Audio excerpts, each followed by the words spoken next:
ये मज़हब के नाम पे सियासत नहीं चलने देनी है।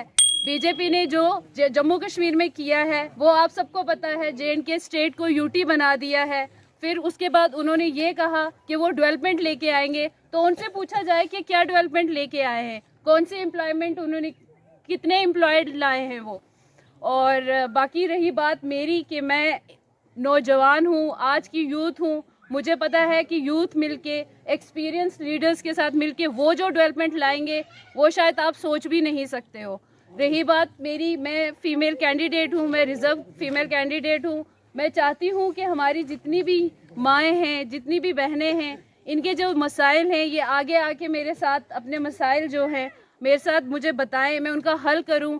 मुझे फ़ख्र होगा कि इन आज यहाँ 10 बैठी हैं, 10 की जगह कल अगर यहाँ 50 बैठी होंगी तो मुझे उस चीज़ की फ़ख्र होगी कि मेरी एक फीमेल की आगे आने की कुछ तो अहमियत होगी, कुछ तो इनके भी नज़रिए बदलेंगे।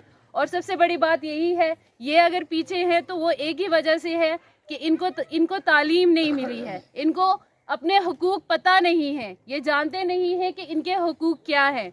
अगर एक औरत श्रीमती इंदिरा गांधी जी पूरा मुल्क चला सकती है तो इन औरतों को अपने हुकूक, अपने राइट का पता होना चाहिए कि ये क्या क्या कर सकती हैं। मैं इतना ही बोलूँगी। आपको पता है मैं चौधरी अब्दुल गनी साहब की मैं बेटी हूँ, मैं उन्हीं के नक्शे कदम पे चलूँगी, उनके साथ आगे बढ़ के आप सबके काम आऊँगी, हमेशा खिदमत करूँगी। आप मुझे वोट दें, मेरा साथ दें, इंशाअल्लाह हम सब मिल के तामीर और तरक्की करेंगे, अपने इलाके की जो भी खामियां हैं सब पूरी करेंगे।